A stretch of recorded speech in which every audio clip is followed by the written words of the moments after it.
Welcome to Conversations with Big Rich. This is an interview-style podcast. These interviewed are all involved in the off-road industry. Being involved, like all of my guests are, is a lifestyle, not just a job. I talk to past, present, and future legends, as well as business owners, employees, media, and land use warriors. Men and women who have found their way into this exciting and addictive lifestyle we call off-road. We discuss their personal history, struggles, successes, and reboots. We dive into what drives them to stay active in off-road.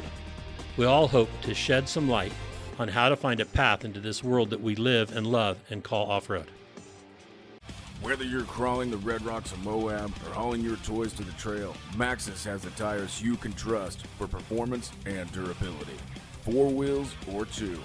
Maxxis tires are the choice of champions because they know that whether for work or play, for fun or competition, Maxxis tires deliver. Choose Maxxis. Tread victoriously. Have you seen 4Low Magazine yet? 4Low Magazine is a high-quality, well-written, four-wheel drive-focused magazine for the enthusiast market. If you still love the idea of a printed magazine, something to save and read at any time, 4Low is the magazine for you. 4Low cannot be found in stores, but you can have it delivered to your home or place of business. Visit 4lowmagazine.com to order your subscription today. On today's episode of Conversations with Big Rich, I'll be talking with an old friend. Somebody I haven't talked to for quite a while, but take care of that right now. He's an OG rock crawler turned UTV racer, none other than Mitch Guthrie Sr. Mitch, how have you been? I've been great. Just working and watching Junior race pretty much nowadays. Right on. You did well training him. We'll get into that. Let's start off with the easy question. Where were you born and raised? I was born in Glendora, California. I was actually raised, though, on Palomar Mountain by the observatory. Oh, wow. You know where that is? Yeah. I was born in Glendora, raised up there. We had a big ranch and cattle and almost 5,000 acres. And I kind of grew up a cowboy. Nice. I didn't realize that that was that kind of land up in that area. Yeah, it was my stepdad. He had a bunch of land up there and raised cattle, fattened them up, and then sent them away in the winter and brought them back in the spring. And I went to school up there. Kindergarten through 8th grade was only 28 kids. Wow. And once I did that, I went to Fallbrook High, an hour-and-a-half bus ride every day for 4 years. Nice. Hour and a half. Ooh. Hour and a half each way. Yeah, that was a long day. So growing up as a cowboy during those times when the cattle were on the local acreage, you had cowboy duties? Yeah, we gathered cattle. We were always riding horses. We all had our own horses, and it was a constant. Get pulled out of school. My stepdad would say, "Go saddle the horses." Today we're gonna gather cattle and ship some out, or we're gonna move some from one meadow to the other. So it was kind of nice. And also he had a heavy equipment company, so got to do that forever when I was a kid, riding on dozers and all that kind of stuff. It was fun. Nice. And what was school like for you? Were you a good student, or were you one of those that were looking out the window, wanting to jam? I was terrible. I was looking out the window, wanting out of there every second. Yeah, I got in a lot of trouble when I was in school, believe it or not. And I never was the best student in school. Okay. But you've done pretty good for yourself. Yeah. I ended up moving off of Palomar Mountain I was probably 19, 18, somewhere in there. And I moved to back to Glendora, and lived with my dad, and started driving a concrete truck when I was 18 years old. I really didn't have a license to do it. Brand new Peterbilt. Worked for my wife now, Stephanie's stepdad, and did that for a couple years, and then I got into framing. houses and condos and all this working for my dad. And I worked my way up from a laborer all the way up to run and work. And then in 96, I got my own business going. Nice.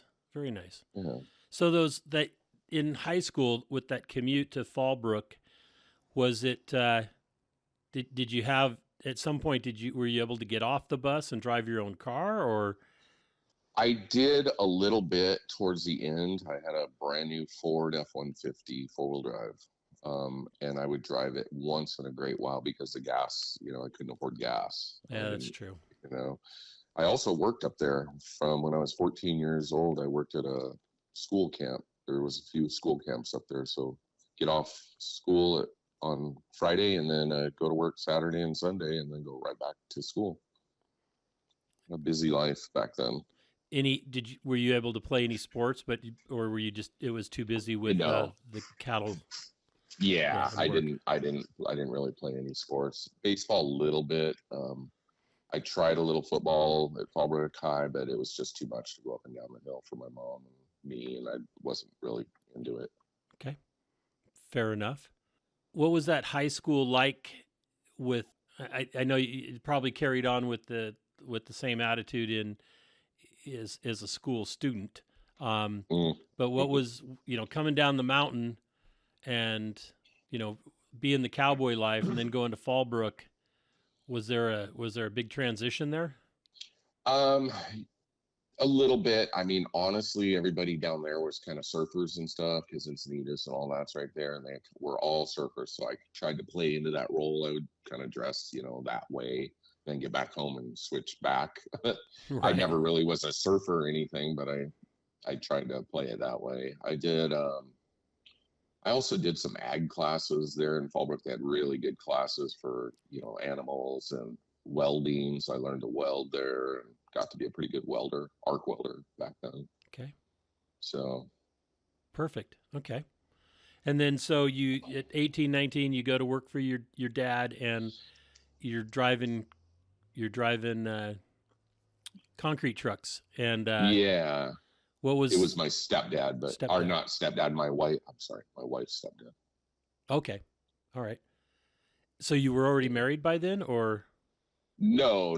I got married when I was 26. She was 20. Okay. We got married young. But yeah, I worked there for a while, and that's how I kind of met her. And, every day I'd go there to turn in my paperwork, and she was there waiting all, flirty and whatever when she was young. I was older than her, so I didn't really pay attention, and then it just kept going and going. Pretty soon we ended up together. Very good. Did she mark you first, or did you mark her? She marked me. Yeah. Yeah. For sure. So and go ahead. Yeah, and we've been married for 35 years now. Wow, 35 years. That's awesome. Yeah. It's a good job. So then you're working in the trades and everything. How did you get into off-road or cars, or besides having the pickup truck, the cowboy truck? Well, back then I had like I said, the 79 Ford, and I heard about Azusa Canyon. Some people may know that place. Back then it was kind of a wide open 4-wheel drive place that you go up there. We'd be there all night.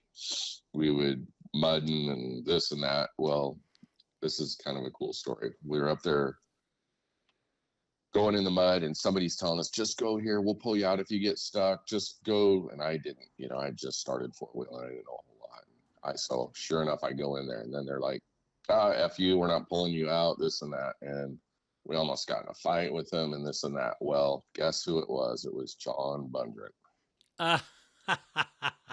So we became enemy friends, kind of, I guess you'd want to say, right then. And slowly, the more I went up there, we got to know each other and became, like we're great friends still. And we wheeled forever up there and together. And Azusa Canyon hooligans.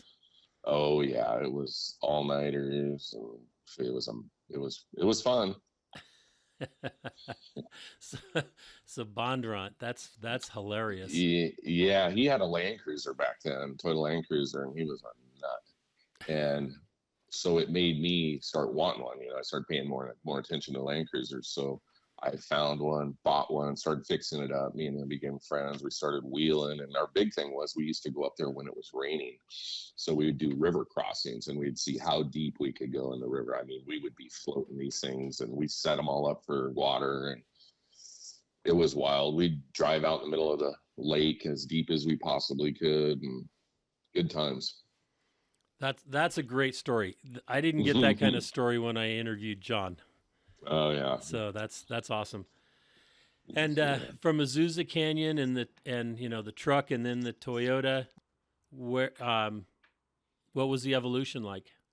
Well, we went from that, and then he had told me about Running Springs off-road race or something like that, and we went up to Running Springs. It was a mud and snow race, and we raced up there and had a good time, did really well up there. And then it just kind of got in my blood of racing. I never thought I would be into it, and I was. And then I started building Land Cruisers, and as good as you could back then. And then in 94, 96, somewhere in there, John had told me, hey, I heard about this thing called Rockcrawling. You want to check it out? And I'm like, sure. So we went up to Johnson Valley, went to the bottom of Jackhammer. I don't know how you found it, but there we were, and we heard somebody in the canyon. We're like, what the heck? And we look way up there, and we see these Jeeps just bouncing super slow down, and we're like, what in the world is that? So that's where it all started. And then so then it got my blood going on that, and I kind of built a Land Cruiser in my garage and competed with John. Actually was spotting me in the 1999 Warren Rockcrawling Nationals with Bob Hazel up there. That was my very first event. Yep, with Bob Hazel. Yeah. He's living somewhere in South America now. Oh, really? South or Central America, yeah. Oh, good. Yeah. But he's doing good. He was a nice guy. Yeah. So then how'd you do at that Warren Nationals? I finished, I think we did Wrecking Ball, believe it or not, back then. Yeah. I went up Wrecking Ball and made it, but then I broke a burr field because burr fields were the thing back then that failed constantly on Land Cruisers. And I think I fixed it. And then the next day we went out to some rock pile in the middle of nowhere. And that was the second day. And I did all right. It wasn't anything special. I was learning, I thought back then bigger tires, bigger everything, because that's kind of what was showing up there. But it was pretty much the opposite. You needed to be able to turn and keep low center gravity. And mine was not built that way. Right. You're built for ground clearance. Yep, exactly. So do you remember the windstorm during that event? I vaguely do. At night? I do, because I was in a tent. Oh, yes. Yes, I do. Actually, I was in a rented motorhome. I do remember that. Yes, we were all inside. I saw pictures of that, come to think of it. Yeah, we all huddled down inside of a rented motorhome I had. Yeah, I was in a tent with my son. He wasn't, he was in high school, I believe, by that time. Yeah, high school. And we had to put our ice chest at the head of the tent, even though we were parked behind a truck, to try for a windbreak so the tent wouldn't slap us in the face. It was so windy out there that night. It's funny you remember all these times like that, but if you go back few years, you don't remember everything anymore because it's just those special moments, I guess. Yep. The stories, that's where the stories come from, is those special moments. Yeah. So then who were some of the people that you became friends with after that event? Shannon Campbell and John Curry. Trying to think. Yeah, for sure it was those two. And nobody knew anything who I was or whatever. And I remember talking to Shannon and thinking, oh my God, I'm talking to Shannon, and all this, because he always had the pretty cars and the cool looking cars. And he actually introduced me to Curry, and he said, oh, you should sponsor this guy. He's good. And I'm like, oh, shoot. Okay. So anyway, they ended up helping me out, and it kind of all started from there. So Shannon's been like one of my great friends forever. I talked to him last night on the phone. He's just a good dude. Yeah. Yeah. So from that, did you jump right into ARCA? Yes, went from that to ARCA with Ranch Pratt, and I was thinking there was a different name for before ARCA, but I cannot remember it. But yeah, we did that, traveled around. I think one of them was up in Johnson Valley again, and I don't remember. I was going over it in my mind trying to remember everything. Yeah, it was Johnson Valley. It was down there outside of Apache Junction on Upper and Lower Bumblebee or whatever they call it, and then Cedar City. Oh yeah, Cedar City. Yep. Because that was the one where we were all surprised at how many people showed up. Yeah, that was crazy back then. It sure was different back then than it is now with Rockcrawling. It was like a big deal. Yep. So, and then U-Rock started, and that was good. Traveled everywhere. I don't know how I did it. Me and my buddy that was spotting for me, Bob Schwindeman, we talked still. We're really good friends, and we're like, how the heck did we pull that off with working, building Land Cruiser, traveling? And I have no idea how I did it. It's because everybody was younger then and had a lot more energy, and just, it became a passion. It was a passion. It was all I thought about in between thinking about trying to work and, keep my family going. Yeah. And to pay for it all, right? Everything. Exactly. Yeah. So then, when you were, I'm not sure that I know that was the Warren Nationals, and then it became there. Bob Hazel turned things into Pro Rock. Pro Rock, that's right. And then ARCA started. ARCA was the first series, which I just named it was like Farmington, Arizona, Cedar City, or maybe it ended in Farmington. Anyway, there was like 4 events, I believe, that first year. And I got involved. I was at Warren Nationals. I was the club president up in Cedar City, and we were trying to help Ranch get into Three Peaks area there, and help him with judges and everything like that. Because most of those judges came out of southern Utah that he had that first, second, and third year. And then he joined and then Craig Stump started U-Rock and Supercrawl. That's right. And then they combined. I don't know if you ever competed at any of our Cow Rocks events. We stuck mainly. I did not. Yeah, we were Johnson Valley area, and then California, Nevada. And right. So then competing at R-Rock, then U-Rock, and then did you get into XRA? I didn't. That's about kind of when I was getting out. I won the Pro Rock Championship in 2004. Okay. And then I got out. I did my last ride in the car that I had, the single seat one Shannon built and Cody Wagner bought it, was Supercrawl in Salt Lake City, and the Pro Rock that year. And the Supercrawl wasn't Pro Rock, but I won Pro Rock, went to Supercrawl. I rolled super hard off the top of that man-made course, and then I was like, I'm done. And then because Mitchie was getting older too to start racing, so right. So sold everything, and that was it. Did you own one of the Cadillac Campbell cars at one time? The Rockability? No, you never did? Okay. No, I went from a Land Cruiser that I bought and used to do Azusa Canyon and all that, just slowly fixed it up and competed. And then I had Jason Pauley build me from Twisted Customs, built me a great car. That was a really good car. LS1 in it. That was the very first V8 LS1 ever to go in a car, was mine.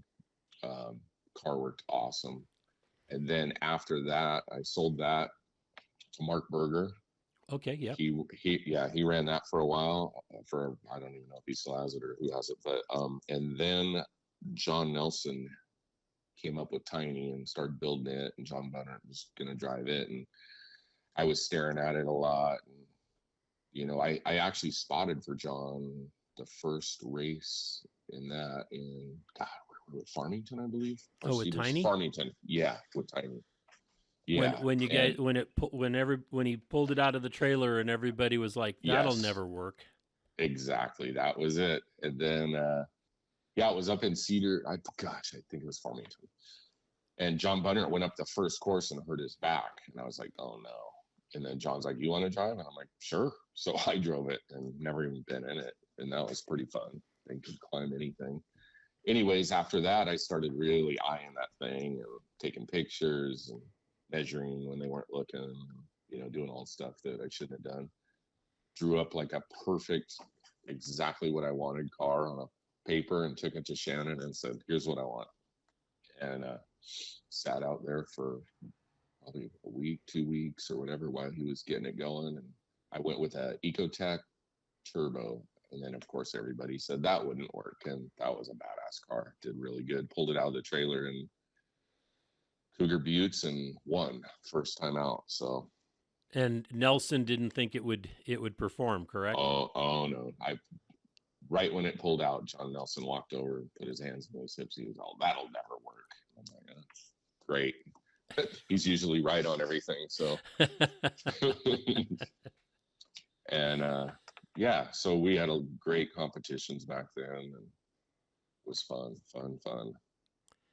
And Nelson was quite the competitor. Whether he was, you know, he didn't start actually driving in the competitions until he built the Scrappers. Yeah, he actually used to come. He would ride up on a motorcycle. I had no idea who he was. I always heard his name from John Bunner because they were friends. And he would ride up and sit off and just watch these rock crawling events. And I was like, who is this guy? And he's like, oh, that's John Nelson. Never thought a thing about him. I knew he's into off-road racing and all this, but he was slowly plotting the baddest car ever made, and came out with that thing and then put John in it. And back then I was able to kind of start sneaking into the shop. You know, you'd let me in and looking at it, and it was unreal. I mean, it was so far ahead of the times. It was crazy. And got to know him off of that. And John drove it, and then I had mine, and then Nelson started building even a better one, which was crappy or whatever he called it. And yeah, I just kept making things better. And you said that car was that you had Shannon build.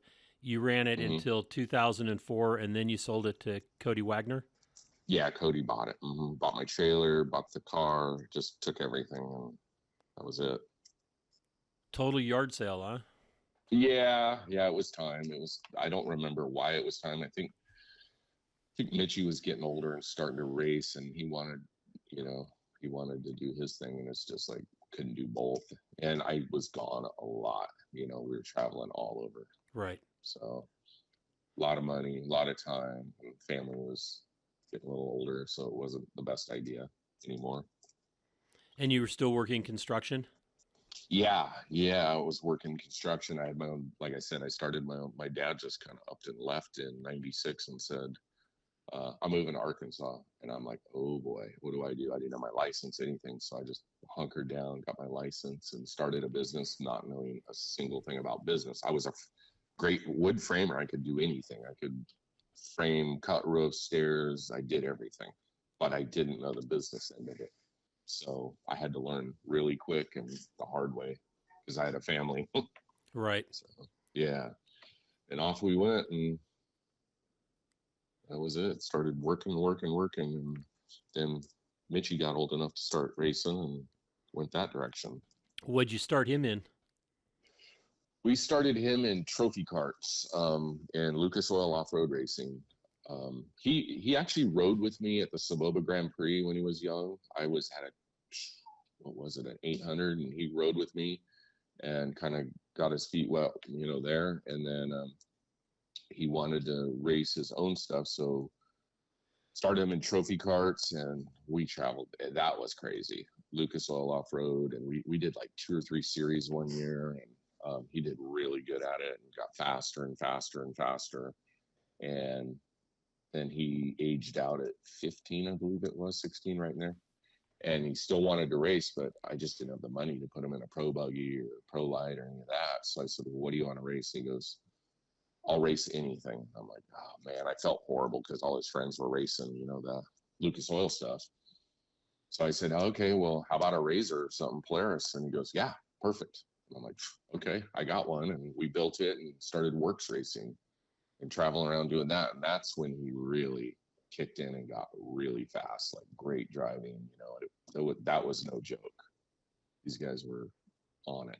So went from there, kept doing that, and then started desert racing.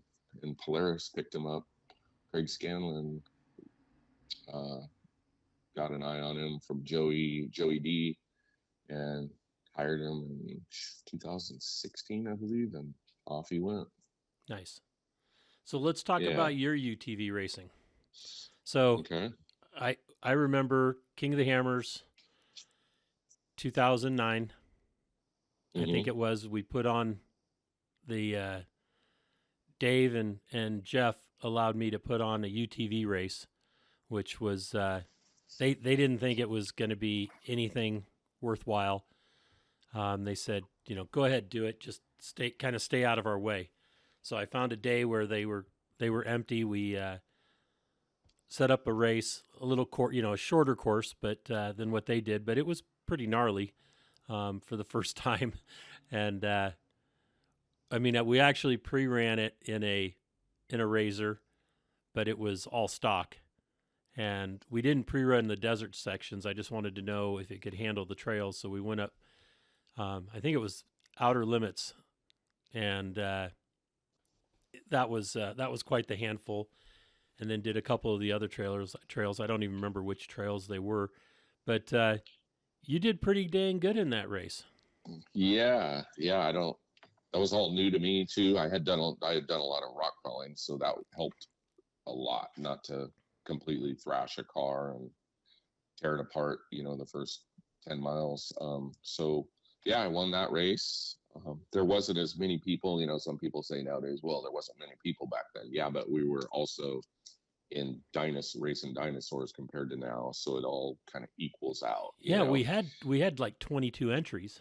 Yeah, and I was in a 2008 Polaris Razor, and I was smart enough back then to keep it low. I bought like lightweight wheels. I think I put on like steel wheels and just crazy light aluminum stuff, and put a little bit of suspension, built one by one of John Bunnerant's guys, and thing held out.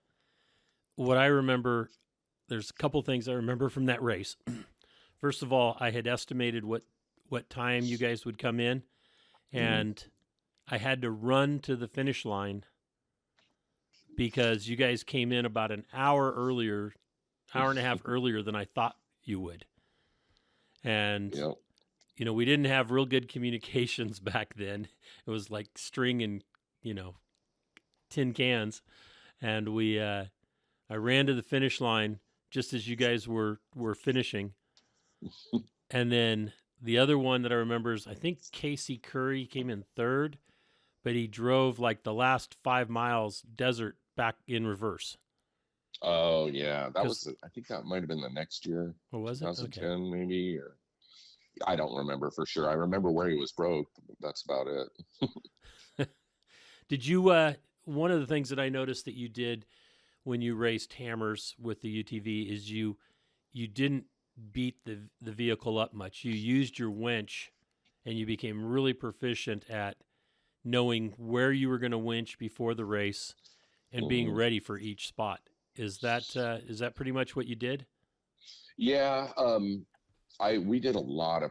If we would get the course, the day before or whatever, we would try to go really look at it, walk it. I mean, that was what we've done every year. It's like get super familiar with it, find winch rocks, do the whole thing. And I think that helped a lot instead of just jumping in a car that morning and going out, Even though back then it was a little tougher without GPS and all that. I do remember taking off. I don't remember if it was 2009 or 10, and we took off, and right away I went the wrong way, around the wrong side of the mountain, and then I figured it out, and someone else did it, and we were all turned around. And so from then on, I was like, oh, we got to get this together and figure this out and start doing a little more checking the course and stuff before the race.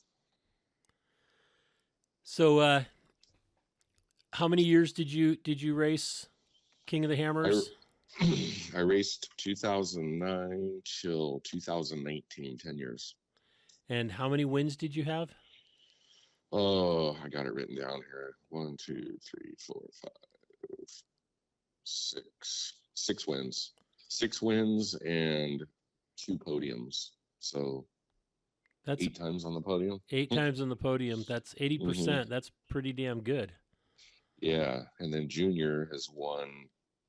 I won in 2009, 10, and then Schuler beat us in 11. He had the 900 when it came out, and I had an 800, and we were leading all the way to the end, and then he just outmotored us at the end. I won 2012, 13, 14, 15. You want the whole rundown? I got Sure. it here. Of who won. Yeah. 15, and then me and Blake Vandaloo were dicing it out coming down Jackhammer, and I broke a Heim joint, and he ended up getting that one. Shannon Campbell won 2017. Then Mitchie won 18 and 19. And then after that, it was Miller, Cheney. So Cheney's sneaking up on me. There you go. But Mitchie did get second overall last year, so that was another good run for him. So we've got quite a few podiums. Is the winching still a thing, or is he No. you guys drive him now? Yeah, their winching's not even we do go out and practice winching in really bad spots, but normally in a race, like you think a really bad spot's a bad spot, but you just figure it out real quick and get up it because you know it's gonna kill your time if you have to winch. Right.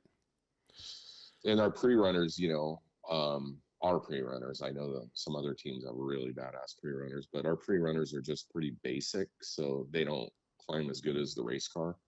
So if we know we can get up into the pre-runner, we know the race car is going up it.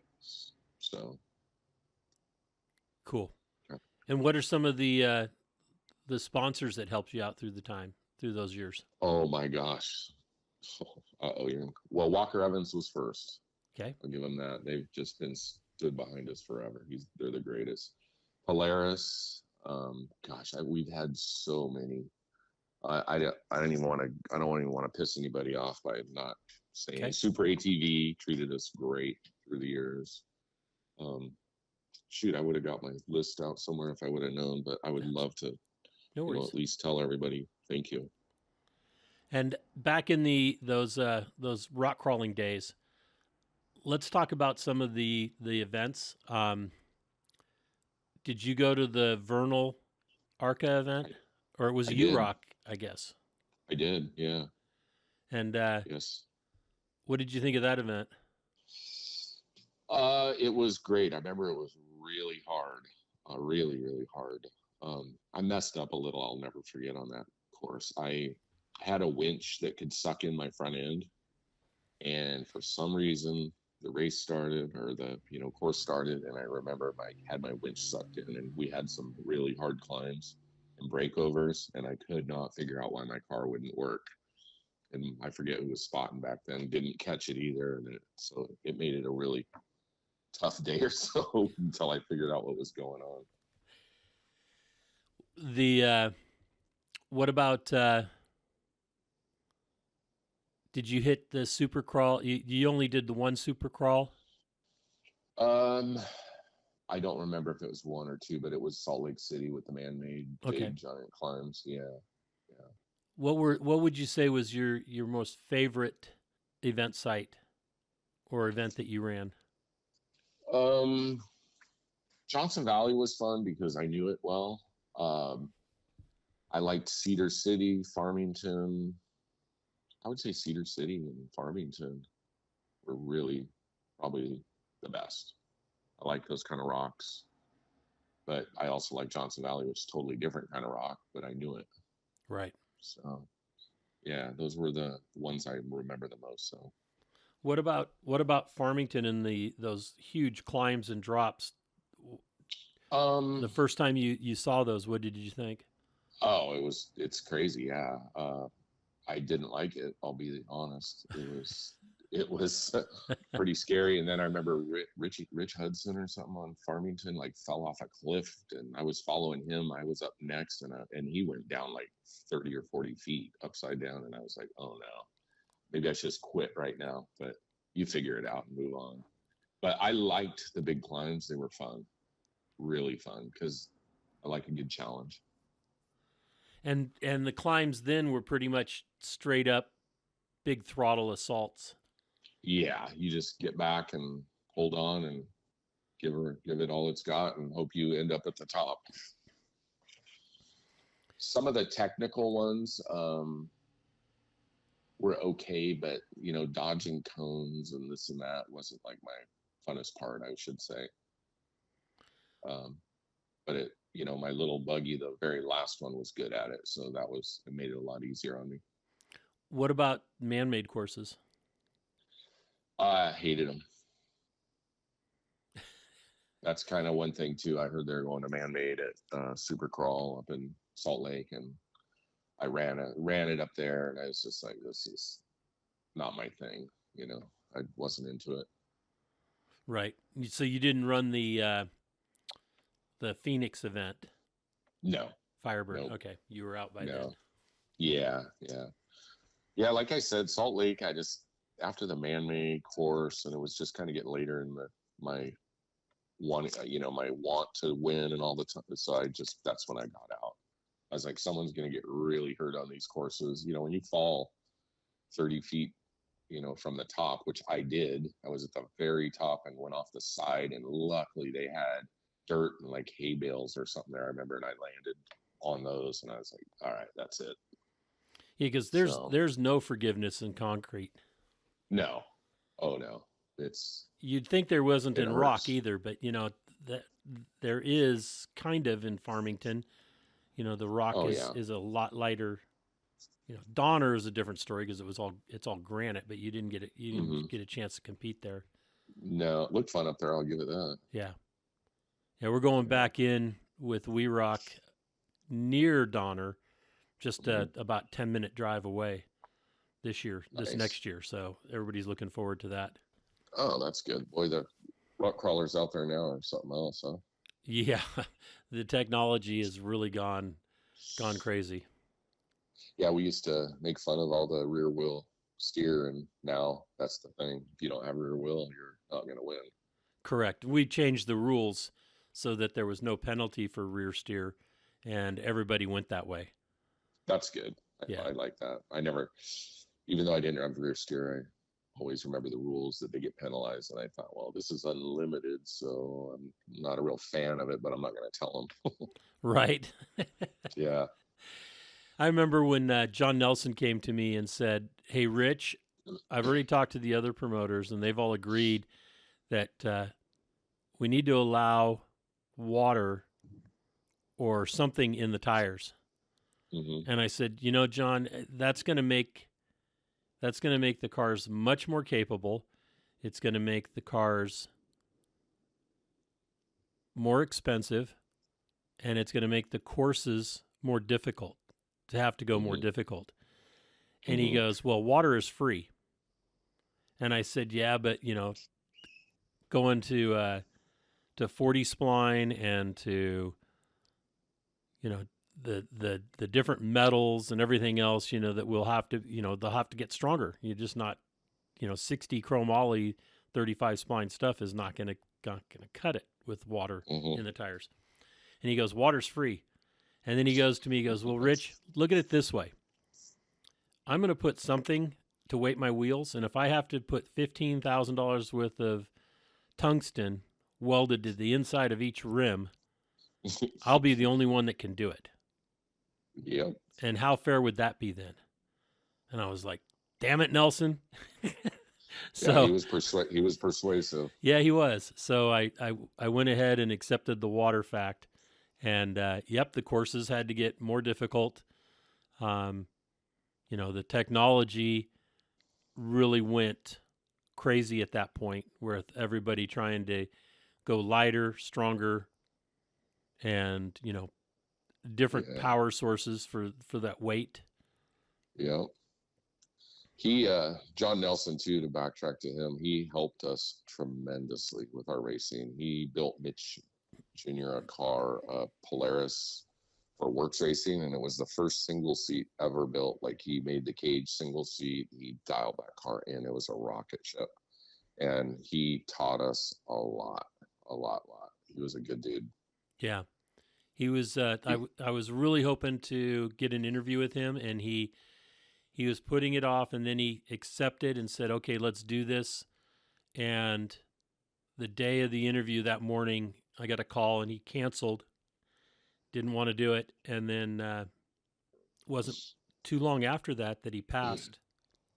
Yeah, it was a shame. Sad. Yep. You know, some people he rubbed the wrong way, but if you were on his good side, you were gold. And we got lucky with him, and he actually liked us. I know him and Tracy were like oil and water. Oh yeah. Or maybe gas and fire. They were pretty volatile at times. Yeah, I mean, we were. Don't get me wrong. When we were Rockcrawling, we were kind of down that road.